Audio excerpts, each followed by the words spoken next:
What happens to a modern economy when its entire momentum is placed on a countdown that lasts 20 days? Few people in Southeast Asia were asking that question until very recently. Then the news broke. A sudden, sharp escalation in the Middle East.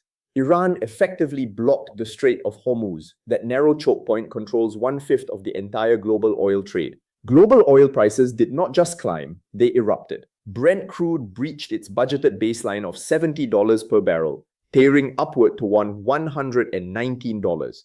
In the capitals of the region, an immediate panic set in. Rumors began to fly across social media feeds of an impending, bruising 45% spike in retail pump prices.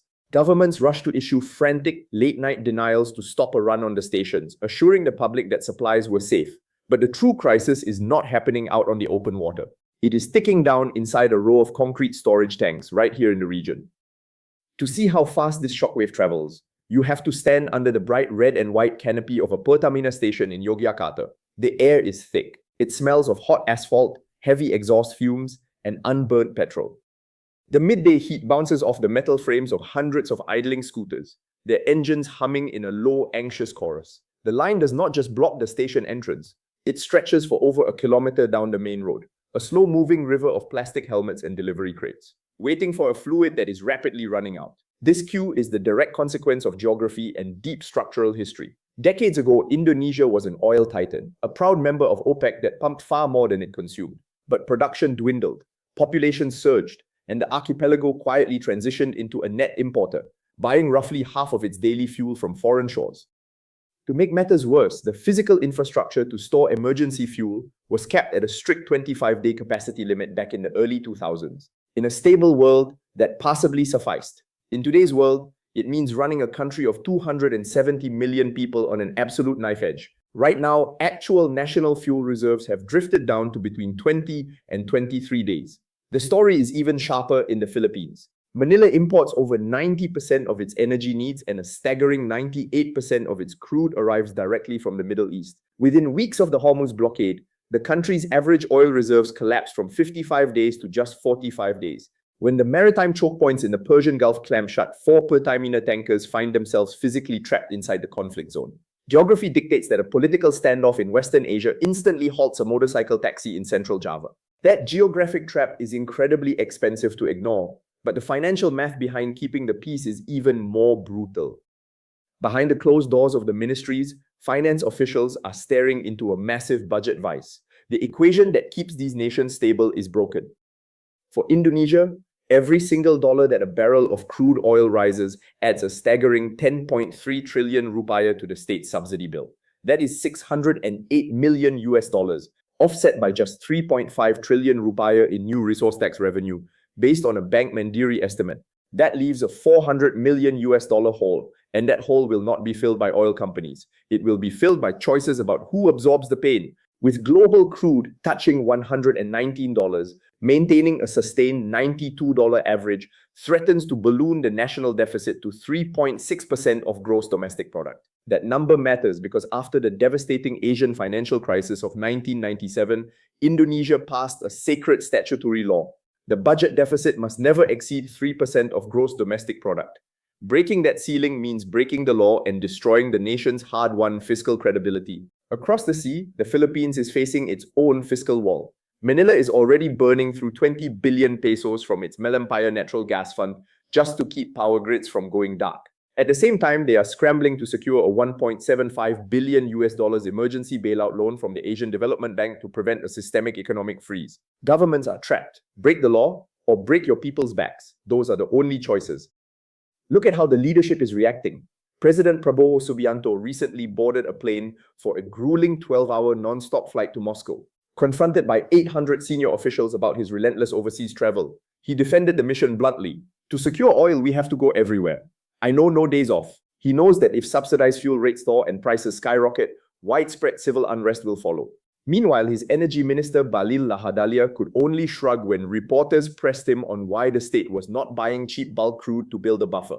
He admitted that Indonesia physically has nowhere else to store bulk oil under its current 25-day capacity limit. He is now eyeing strategic facilities near Singapore to try and expand national buffers to 3 months. How do you save an economic system that is legally forbidden from overspending, yet socially incapable of absorbing higher prices?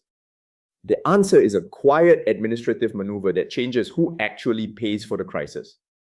When a government cannot afford to subsidize the supply of fuel anymore, and it dares not raise the price, it has only one lever left. It must suppress the demand. To do this, Jakarta rolled out a mandatory Friday work-from-home policy for its massive army of civil servants. The administrative goal is simple: slash public fuel consumption by 20%, clawing back 6.2 trillion rupiah for the treasury, roughly equivalent to 3 months of salaries for the entire Jakarta civil service. By April 15th, 2026, Malaysia mimicked the exact same tactic, forcing its massive government-linked corporations into hybrid operational modes. But look closely at the mechanics of this shift.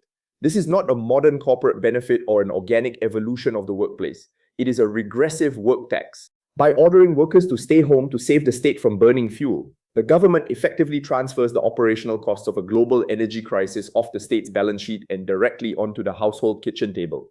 Private electric bills spike as air conditioners run all day. Domestic internet costs rise. The individual citizen absorbs the financial friction that the state can no longer carry. And on the absolute margins of the economy, where working from home is an impossibility, the human consequence is devastating. In the Philippines, this compounding pressure has pushed national transport inflation to a suffocating 21.7%. Consider Arturo. He is a traditional jeepney driver in Manila. Every single morning, he starts his engine knowing that pump prices have surged past 140 pesos per liter. After a grueling 12-hour shift fighting through Manila's heat, Arturo clears just 200 pesos. That is a mere $4. It is a sum so small it cannot cover both food and rent. To survive, Arturo, his wife, and his young granddaughter have abandoned their room.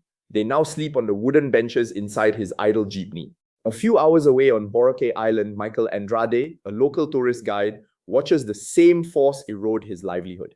Fuel surcharges on the gasoline-powered boats that transport travelers have skyrocketed, inflating the cost of basic water activities. Michael watches as tourists tighten their activity spending by 10%, squeezing the tips and bookings he relies on to feed his family. There are two ways this cascade plays out from here. In the optimistic scenario, ASEAN nations have secured 30-day US sanctions waivers. They can now use deeply discounted Russian seaborne crude. If that supply arrives in time, Indonesia's reserves can stretch past the 23-day danger zone. That keeps the national deficit safely below the 3% statutory cap. A motorbike driver in Yogyakarta avoids the queues and preserves his slim daily margin. But the adverse scenario is dark. If the closure of the Strait of Hormuz becomes a prolonged blockade, Middle Eastern imports will completely dry up, sending global crude screaming past $120 per barrel. National reserves will hit zero. Transport inflation will spike far beyond 21.7%, causing agricultural logistics to collapse under the weight of doubled fertilizer and trucking costs. For men like Arturo, it means halting his jeepney permanently, spending his days waiting in long state aid lines while his family lives in a vehicle that can no longer afford to move.